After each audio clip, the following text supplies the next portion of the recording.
All right, so for problem 4, it asks us to consider this sequence that we saw earlier, this n over n plus 1. And it asks us to find a function, f of x, where f of n is equal to the a of n plus 1 term. Now, because we have a formula for this sequence, this is actually pretty easy to do. It just ends up being x over x plus 1. And so when we ask to compute the limit as x goes to infinity of this is limit x goes to infinity of x over x plus 1. It turns out that this is equal to, we can look at this limit as x goes to infinity of 1 over 1 minus x plus 1, which is just equal to 1.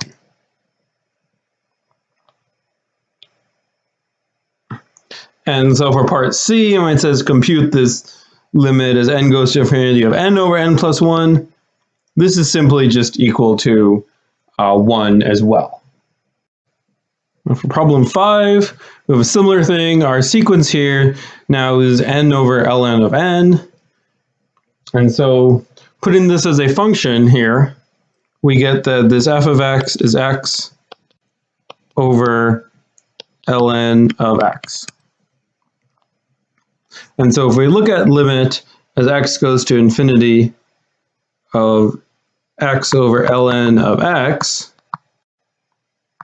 x goes to infinity, x over ln of x.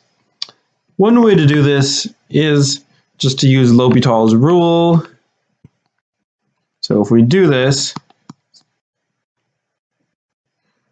our derivative of our top, x, is just 1.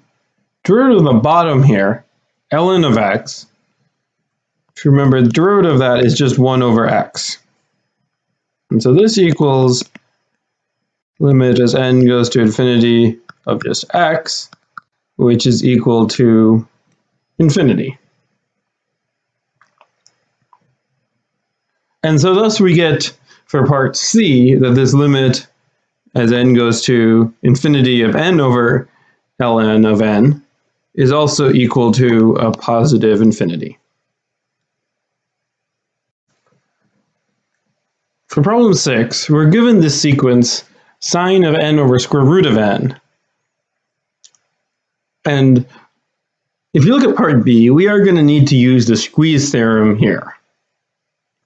So for part A, we want to find our two sequences, x of n and y of n, that allow us to satisfy the squeeze theorem. So our x of n needs to be something that's always less than this sine of n over square root of n, and y of n is something that's always greater than or equal to the sine of n over square root of n.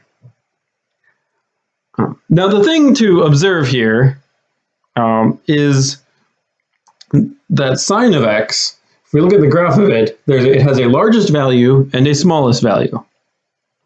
And so that gives us this inequality over here. The largest value for sine of n is positive 1. And the smallest value that sine can take on is a negative 1.